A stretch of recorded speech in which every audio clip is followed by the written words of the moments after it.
The hell you think you're doing? That was Maria, my mom, voice thick with fury. Some suited-up gargoyle was blocking our doorway, reeking of old money and new menace. Said his name was Michael Blackwood. Said he was there about the incident. Oh, the incident. Like I could forget the truffle carbonara dripping down my shirt. Henry's sneer. Blackwood Sr. didn't offer an apology. Nope. Instead, he slid something across our crummy coffee table. Car keys. A Rolls-Royce, he said. Mine. Just like that. He had no clue. No clue that I knew his precious boy's kind of cruelty. But even less that my brother was sick, and his medicine was more expensive than a car. They think money buys everything. What they don't know is, quiet kindness has teeth too. But this isn't a story about a girl who gets broken. It's about what happened the next day when the monster's father, the formidable Michael Blackwood, showed up. Not with an apology, but with the keys to a brand new Rolls-Royce. The reason why will shatter everything you think you know about power, punishment, and redemption. Henry Blackwood existed in a world without consequences. At 24, he was the sole heir to the Blackwood capital fortune, a sprawling empire of real estate, tech, and private equity built by his formidable father, Michael Blackwood. But Henry didn't see the empire. He only saw the playground it provided. His life was a curated feat of indulgence, penthouse parties overlooking the city, spontaneous trips to Aiba on the family jet, and a rotating cast of sycophants who laughed at his jokes and validated his every whim. Tonight, the chosen temple for his amusement was Aria, a restaurant so exclusive that its reservation list was a subject of gossip columns. Its ambiance was one of hushed reverence for wealth, dim lighting, velvet ropes, and waiters who moved with the silent, practiced grace of ghosts. Henry sat at the center table, holding court with his two closest acolytes. Parker, a trust fund leech with a vapid grin, and Chloe, a fashion influencer whose loyalty was directly proportional to the price of the gifts she received. The sommelier looked at me like I'd ordered a Coke with this vintage. Henry sneered, swirling a deep crimson liquid in his glass, as if his entire life's purpose isn't just to fetch grape juice for people who could buy his entire pathetic vineyard. Parker snickered on cue. He should be grateful you even looked at him stir. Chloe, busy capturing the perfect pout for her Instagram story, added totally. The service here has gone downhill. Their waitress, Mia Russo, heard the comment as she approached the table. She kept her expression neutral, a mask of professional calm. She had perfected over 4 years of working in high-end service. At 22, Mia wasn't serving Michelin-starred cuisine out of passion. She was doing it out of desperation. Her life was a world away from the gilded cage of the Blackwood heir. It was a cramped 2-bedroom apartment shared with her mother and her younger brother Leo, whose mounting medical bills were the silent, crushing weight that propelled her through every grueling 12-hour shift. Leo had a rare respiratory condition, and the experimental treatment that offered a sliver of hope wasn't fully covered by their insurance. Every dollar Mia earned, every generous tip went into a fund they grimly called the Breathe Easy jar. It was never full enough. Is everything to your satisfaction this evening? Mia asked, her voice soft but clear, addressing the table with the practiced deference her job required. Henry didn't look at her. He waved a dismissive hand at his plate of truffle carbonara. What is this? He prodded a piece of guanciale with his fork, as if it were a strange insect. It's lukewarm. The pasta is sticking. Did the chef fall asleep while boiling the water? Mia's practiced smile didn't falter. I do apologize, sir. I can have the kitchen prepare a fresh one for you immediately. You think I have another 15 minutes to wait for something you should have gotten right? The first time, Henry's voice had a venomous edge that made Parker and Chloe exchange a small, excited smirk. This was the part of the evening they enjoyed most, the show. Of course not, Samir said, her heart rate quickening. She knew this type of customer. The ones who didn't want a solution, they wanted a victim. I will inform the manager, and we will, of course, remove the item from your bill. Remove it from the bill. Henry finally lifted his eyes to meet hers. They were a cold, piercing blue devoid of empathy. You think this is about the money I could buy this entire restaurant and turn it into my personal bowling alley by tomorrow morning? This is about standards. It's about competence. Something you clearly know nothing about. Mia's jaw tightened. She could feel the stares of the adjacent tables. The humiliation was a physical heat rising up her neck. She thought of Leo's labored breathing the night before, the quiet horror of his nebulizer. That was real. This was just a spoiled boy playing with his food. I understand, sir. My apologies, she repeated, her voice a little tighter this time. But Henry wasn't done. He wanted a crescendo. He wanted a story to tell. With a look of utter contempt, he picked up his plate. Let me show you what I think of your competence, he said, his voice dangerously low. And then he did it. With a flick of his wrist, he didn't just throw the food. He deliberately, almost artistically, upended the entire plate of creamy, sauce-laden pasta directly onto the front of Mia's pristine white uniform. A collective gasp went through the restaurant. The gooey carbonara slid down her shirt, the pieces of pork clinging to the fabric like grotesque barnacles. The silence that followed was heavy, broken only by Chloe's stifled giggle. Mia stood frozen, the shock giving way to a white-hot wave of rage and shame. The warm source felt scalding against her skin. She looked down at the mess, a Jackson Pollock of entitlement painted across her chest, and then back up at Henry's smirking face. For a single fleeting second, she saw him not as a powerful heir, but as a pathetic, empty child. The mask of professional calm shattered. She didn't shout. She didn't cry. She simply held his cold gaze, her own dark eyes burning with a fire he had never encountered before. I hope that made you feel like a big man, she said, her voice shaking with barely controlled fury. Without waiting for a response, she turned on her heel and walked away, leaving a trail of stunned silence and the faint, sickening smell of truffles and degradation in her wake. She didn't see the restaurant manager, Jean-Luc, rushing to Henry's table, bowing and scraping and offering apologies to him. She didn't hear Henry laugh it off, tossing a black credit card on the table and saying, "Just cover the mess and her termination fee." She was already in the staff bathroom, tears of pure rage finally streaming down her face as she tried to scrub the stain from her uniform, knowing it was a stain that would never truly wash out.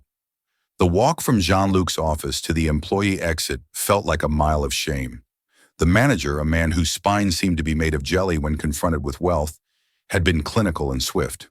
"Mia, we cannot have incidents," he had said, avoiding her eyes and focusing on a speck of dust on his mahogany desk. "The Blackwood account is invaluable to Arya. You antagonized the customer. He threw his dinner on me." Mia's voice was incredulous, and your response was unprofessional. Jean-Luc countered, his tone final. "We have to maintain a certain standard of decorum. It is best for all parties if we part ways. Here is your final paycheck and a small severance. You can collect your things." The small severance was a pathetic $100. It was hush money. It was an insult. Mia didn't argue. She knew it was useless.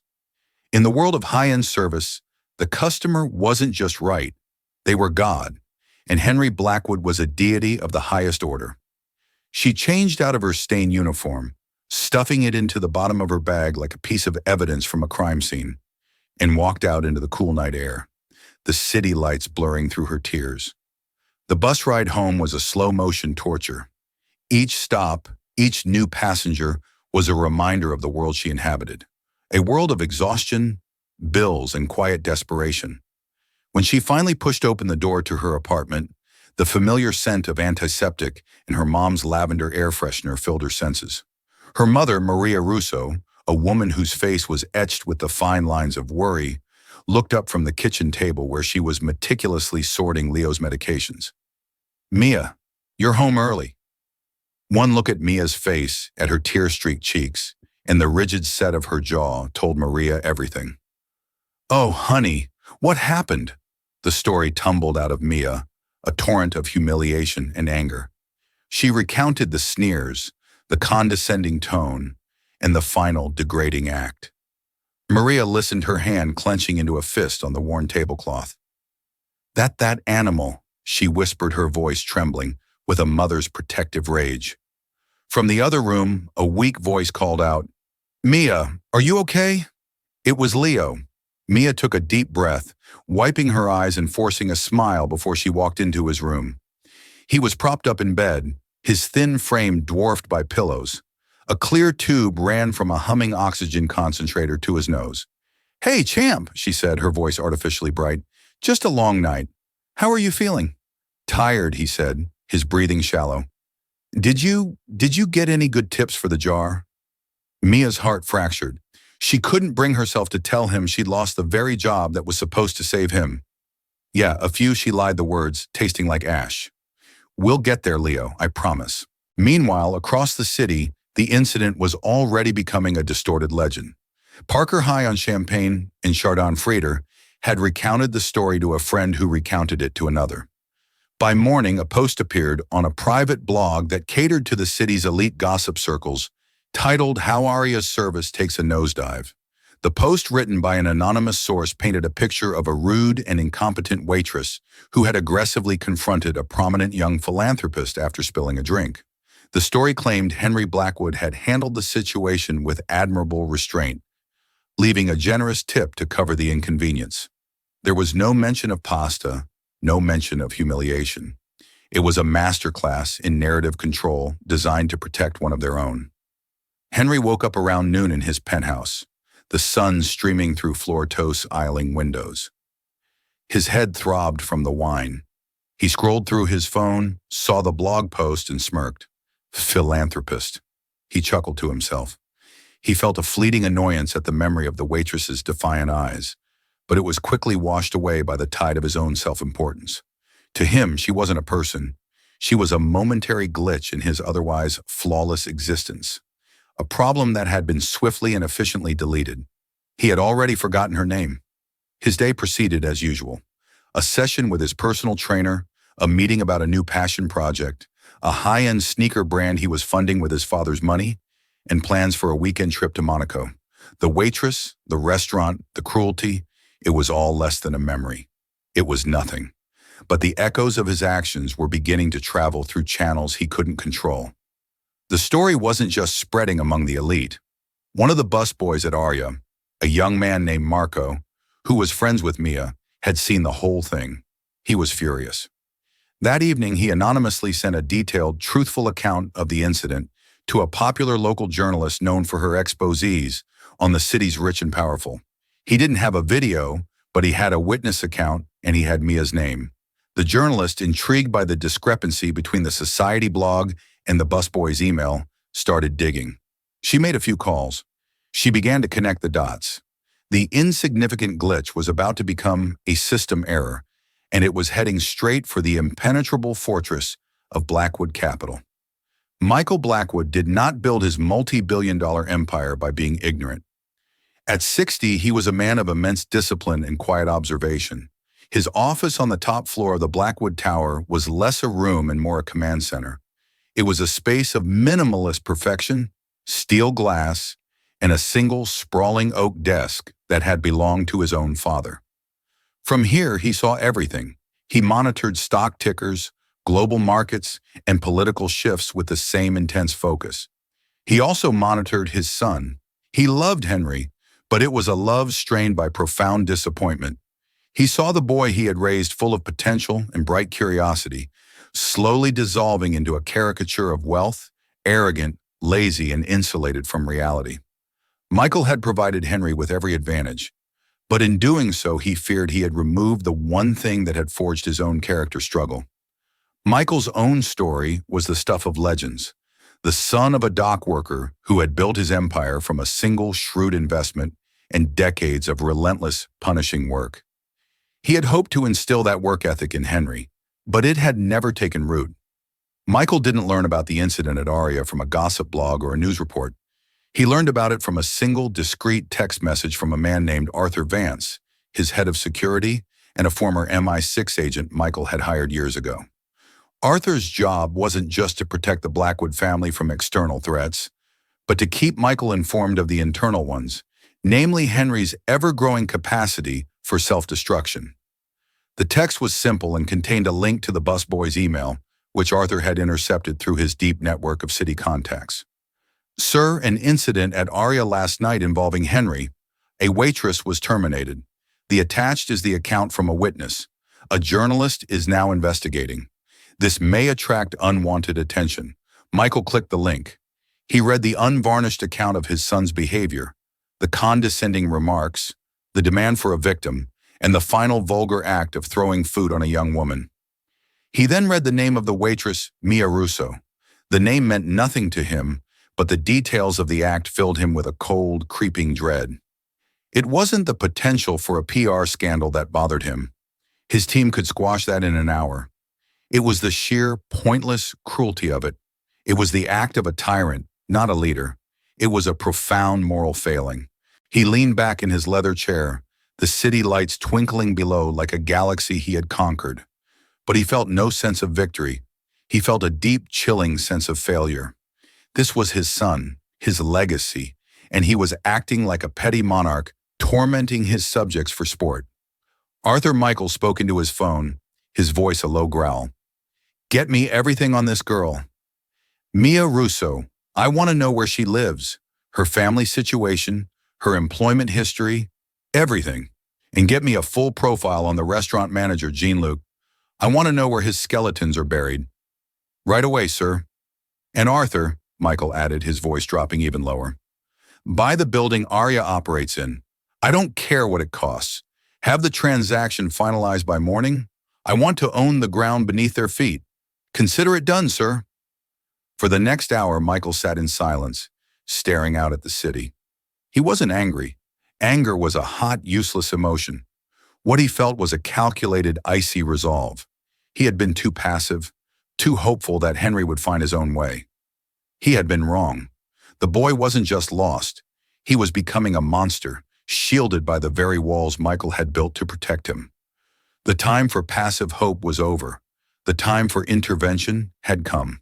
A dossier appeared on his tablet less than 2 hours later. It was Arthur's work, thorough, precise, and devastating.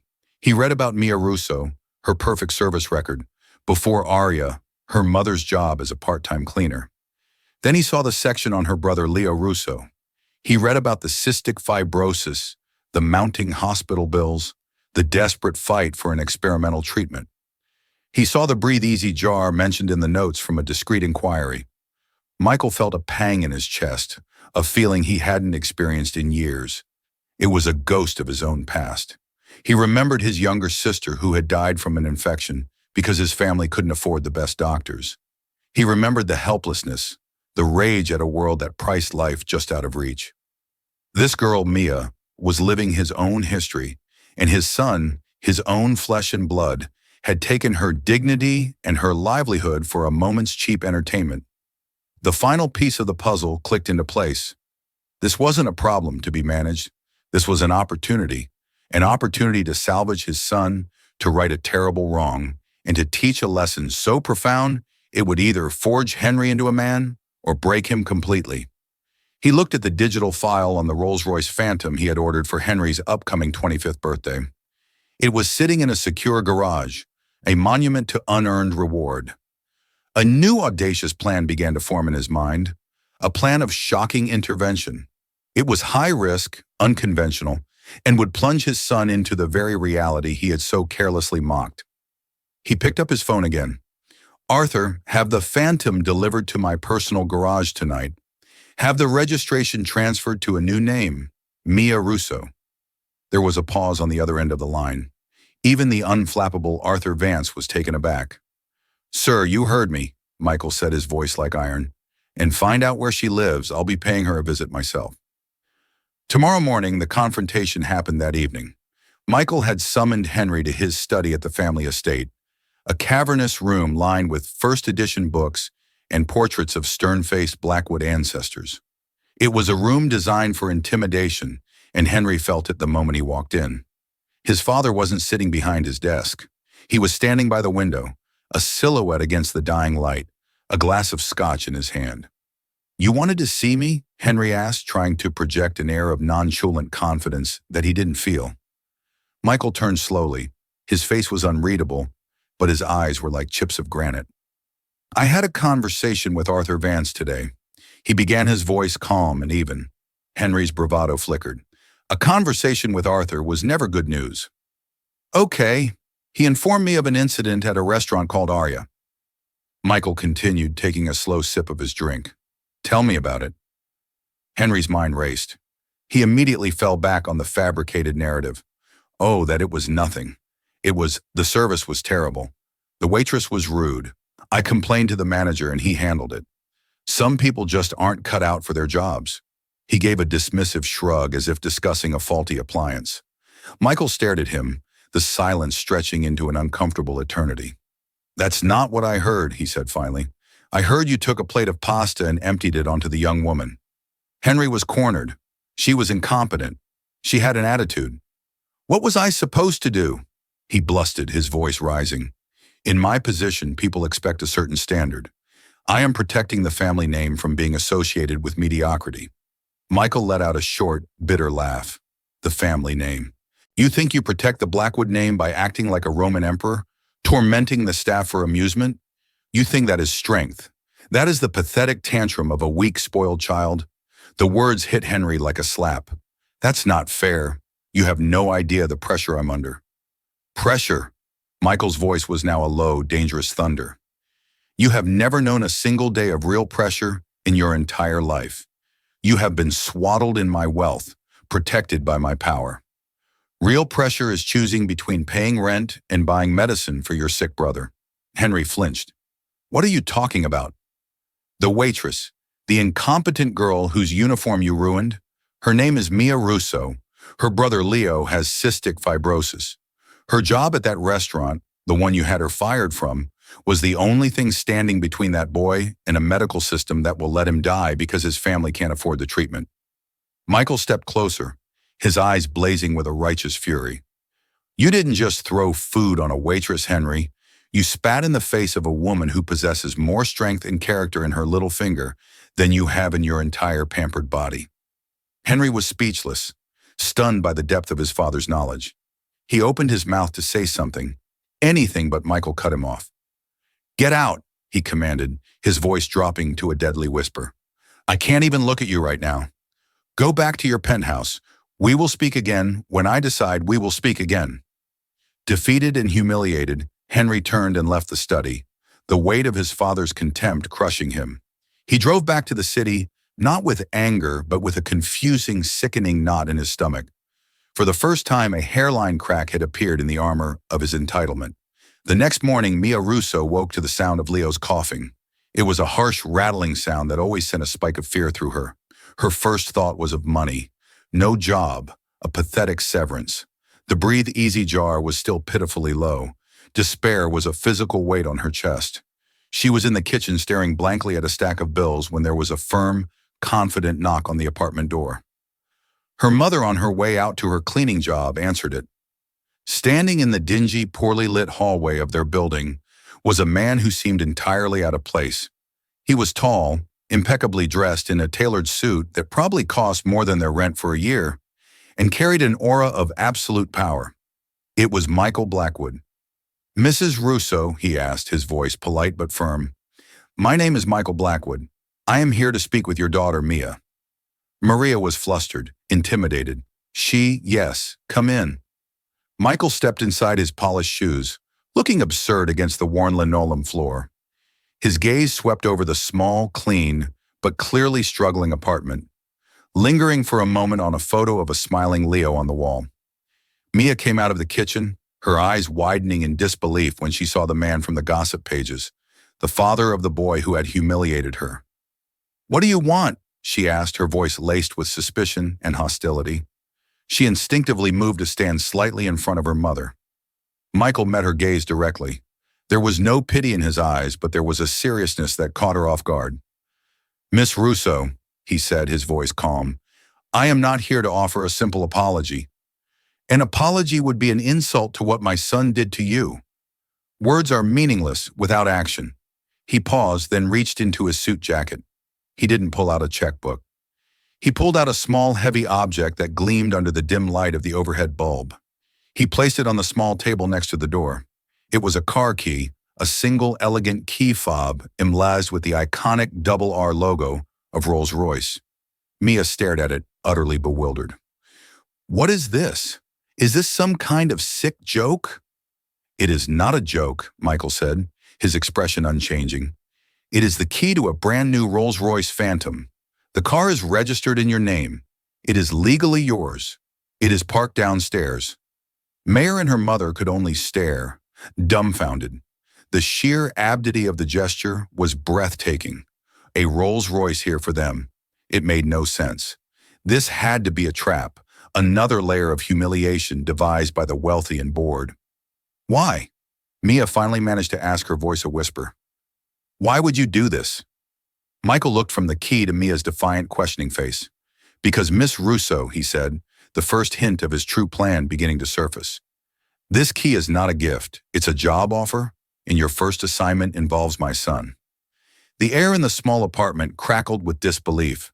Maria Russo looked from the impossibly expensive corky on her coffee table to the billionaire standing in her living room, her expression a mixture of awe and deep suspicion. Mia, however, remained rigid. Her arms crossed, her eyes narrowed. She had been a pawn in a rich boy's game once already. She would not be one again. A job offer. Mia's voice was sharp. What kind of job involves giving someone a Rolls-Royce? Are you trying to buy my silence because it's not for sale? Michael gave a slight appreciative nod, as if he had expected and even welcomed her defiance. Your silence is the last thing I want, Miss Russo. What I want is your strength, your dignity, the very qualities my son tried to strip from you.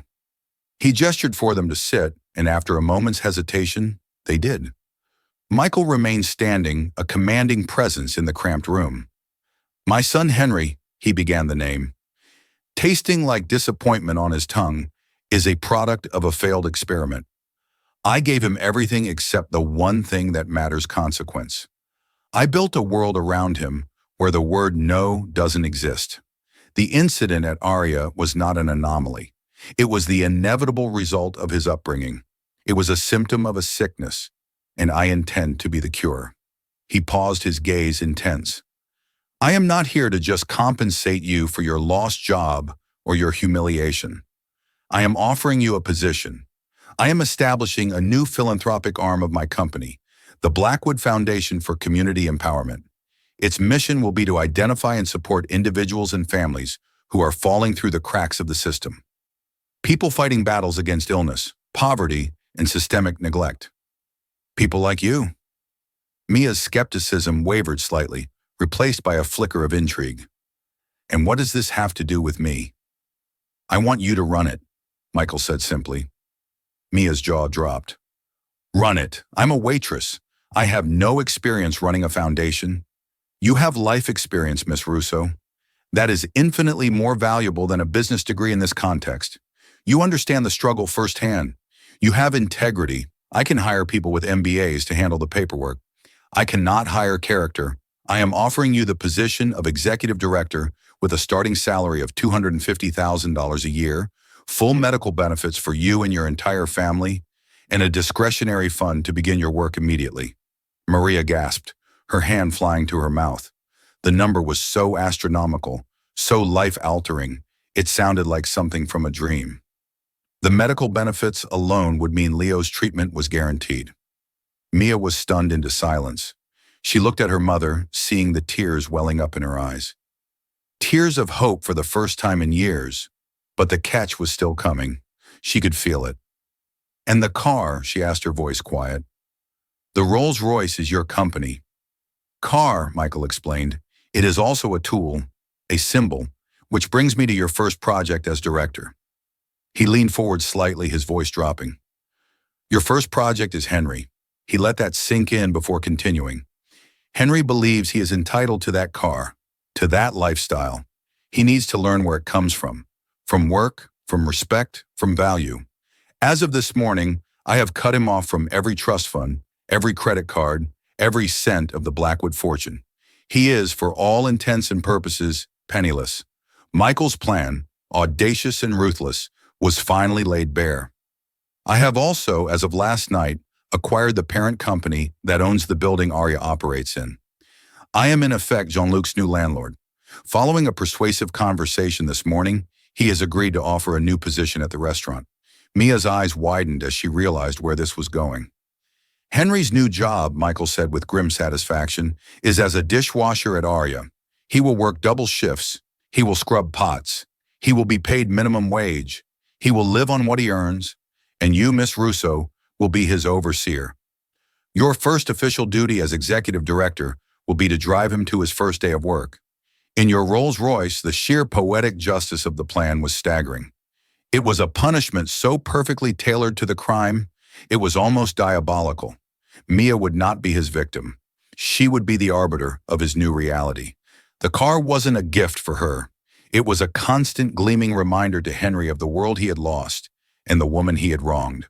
"You want me to manage your son's punishment?" Mia asked, trying to wrap her head around the surreal proposal. "I want you to be his mentor in humility," Michael corrected gently. "I don't want you to be cruel. I want you to be fair.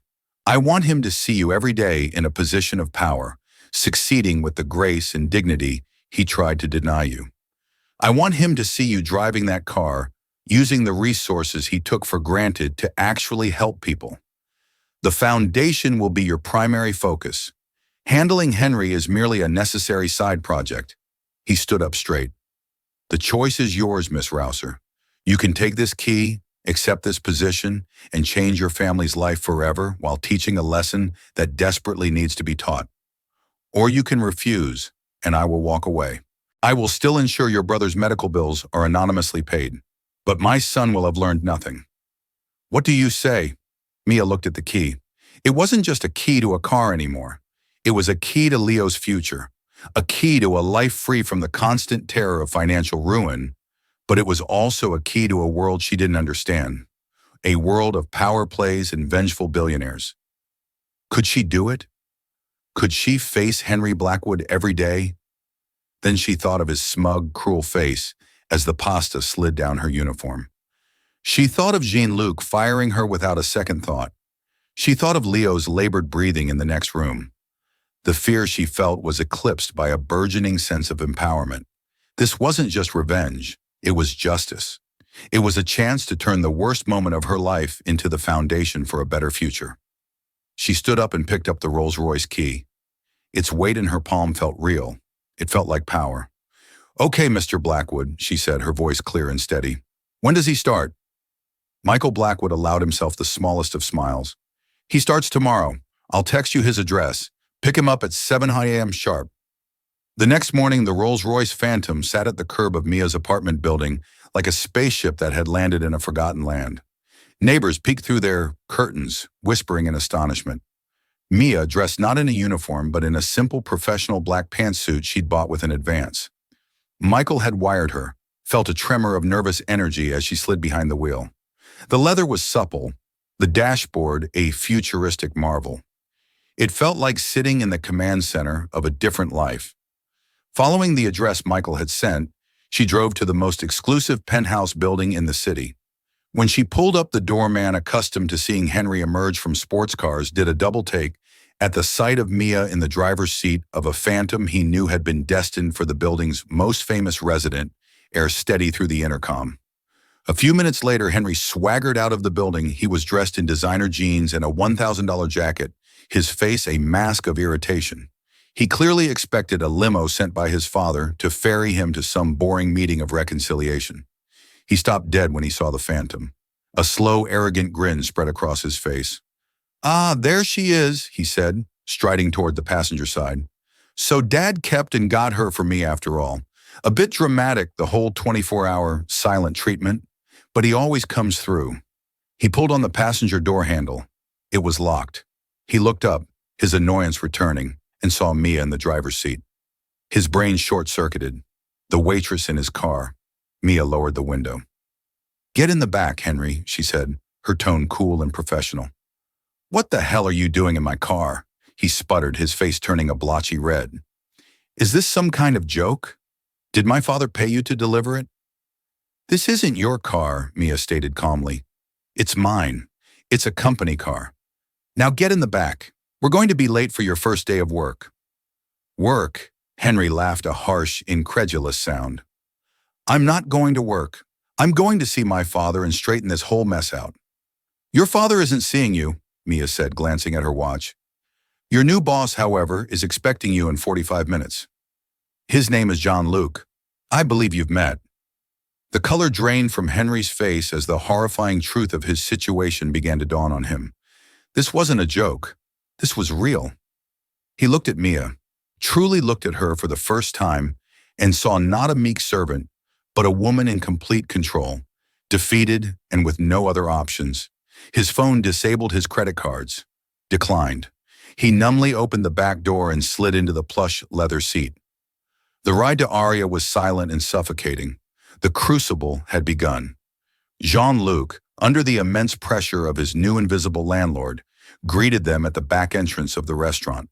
His usual sycophantic demeanor towards Henry was gone, replaced by a nervous, business-like efficiency.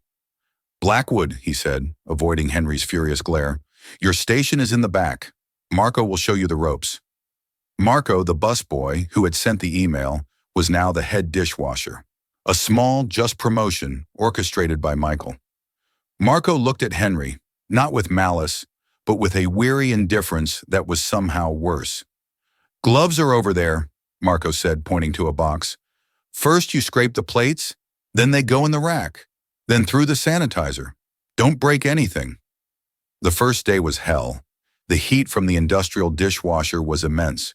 The stench of leftover food was nauseating. His designer clothes were quickly stained with grease and bits of refuse. The other kitchen staff, who all knew exactly who he was and what he'd done, watched him with a mixture of contempt and morbid curiosity. They didn't haze him. They simply ignored him, isolating him in his disgrace. By the end of his 12-hour shift, Henry's hands were raw, his back AAD, and his entire body was coated in a film of sweat and grime.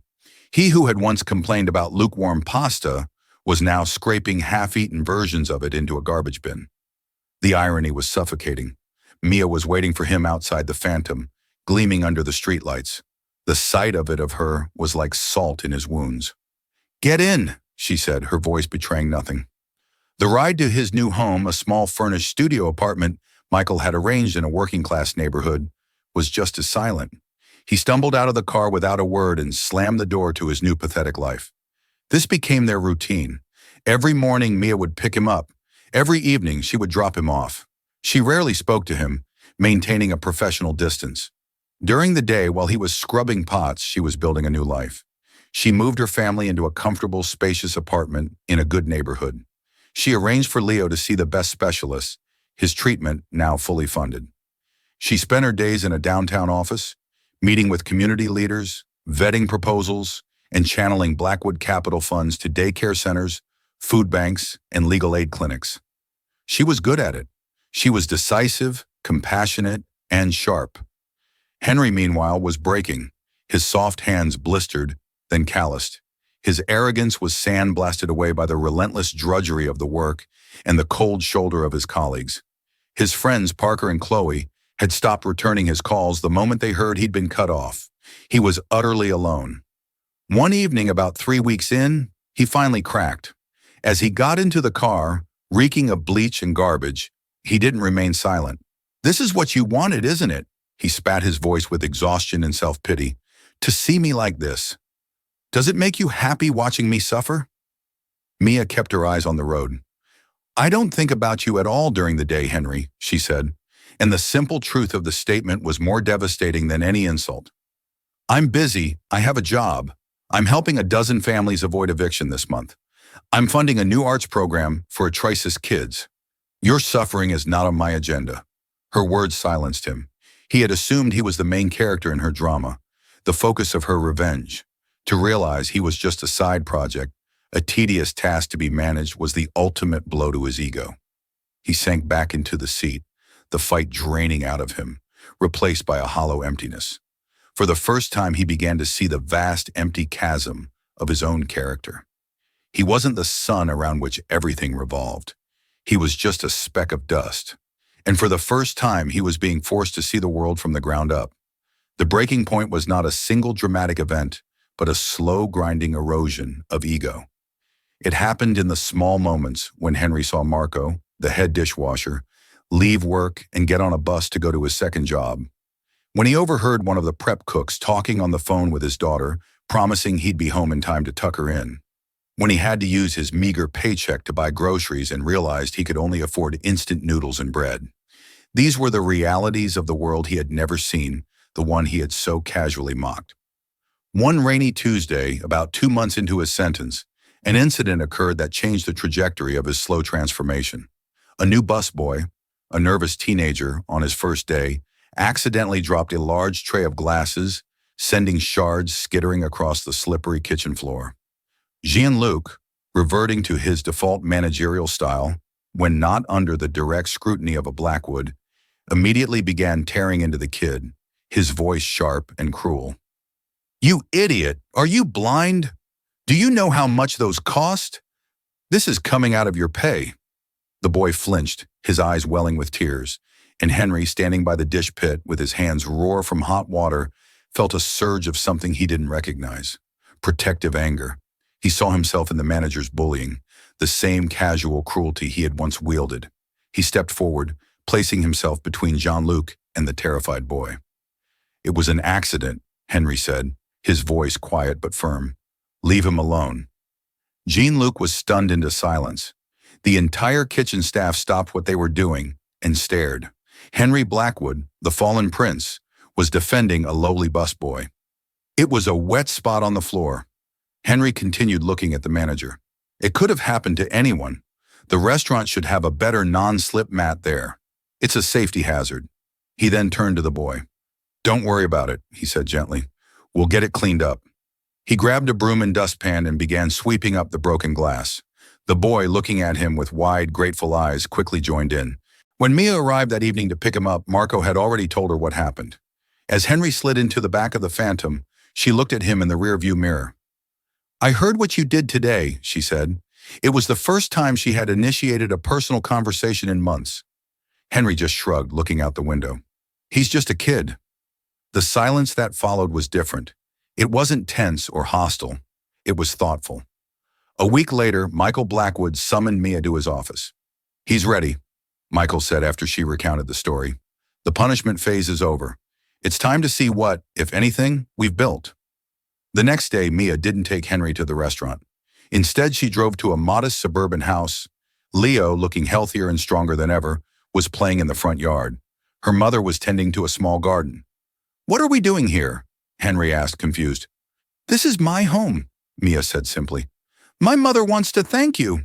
Henry was bewildered. "Thank me for what? Not for what you did?" Mia clarified, turning in her seat to face him. "But for what you went through, because without it, none of this would be possible." He got out of the car, and for the first time he stood before the family he had almost destroyed. Maria Russo didn't offer him scorn, but a cup of coffee. Leo Shilley showed him the new video game the Foundation's funds had helped buy in their simple, unvarnished forgiveness. Henry felt the full weight of his past actions more profoundly than he had under Jean-Luc's tyranny. He saw the life he had so carelessly trampled upon, and he finally genuinely broke. He turned to Mia, his eyes filled with tears. "I am so sorry," he whispered, the words choked with a shame so deep it was almost physical. "For everything. I was a monster." Mia nodded slowly. "Yes, you were," she said, not unkindly. "The question is, who are you going to be now?" Michael reinstated a small, heavily monitored allowance for Henry, enough for him to live on without working in the kitchen. The Rolls-Royce remained Mia's. The Foundation was her domain. But Henry didn't go back to his old life. He enrolled in night classes at the local community college, studying urban planning and social work. He volunteered at one of the shelters that Mia's foundation funded, starting at the bottom, serving meals and listening to the stories of the people he met. He and Mia were not friends. A romantic relationship was never a possibility. The chasm of their history was too wide. But they developed a new dynamic, one built on a foundation of hard-won respect. He would occasionally send her proposals for the foundation ideas he'd picked up from his volunteer work, insights into improving the systems they were trying to fix. They were good ideas born from his new ground-level perspective. One afternoon, nearly a year after the incident at Aria, Henry met his father in his top-floor office. "I've been reviewing your proposals," Michael said, gesturing for Henry to sit. "They're impressive. I've learned to listen," Henry replied simply. "Mia is doing incredible work," Michael continued, "but she's focused on direct aid. The foundation needs a second division, one focused on long-term infrastructure, building community centers, affordable housing, creating systemic change. It needs an architect." He slid a portfolio across the desk. It wasn't a punishment or a gift.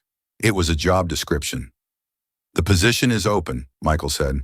If you want it, you'll have to earn it just like everyone else. Henry looked at his father, the man whose respect he had craved his entire life. He finally understood that respect wasn't given. It was built. He picked up the portfolio. I'll submit my application, he said. He left the office not with the swagger of an heir, but with the quiet purpose of a man who was finally ready to build something of his own. Outside, he saw the Rolls-Royce Phantom pull up to the curb. Mia got out, heading into the building for a meeting. They locked eyes across the plaza. There was no animosity, no awkwardness, just a quiet nod of mutual acknowledgement. She was a director. It was an applicant. They were two people whose lives had collided in an act of ugliness. But from the wreckage, they had both managed to build something new, something better on a foundation of respect. This wasn't a fairy tale. The waitress didn't fall in love with the prince. This was a story about something far more real, the profound power of consequence and the difficult, painful path to earning respect. Henry Blackwood's journey wasn't about getting his wealth back. It was about discovering its true meaning. And Mia Russo's story wasn't one of revenge, but of empowerment, turning a moment of deep humiliation into a lifetime of purpose, proving that true strength isn't about the power you're born with, but the character you build. What do you think? Was Michael Blackwood's punishment the right move? Could someone really change that much? Let us know your thoughts in the comments below. If this story moved you, please give this video a like. Share it with someone who needs to see it, and make sure you subscribe to our channel for more true life dramas that explore the deepest corners of human nature. Thank you for watching.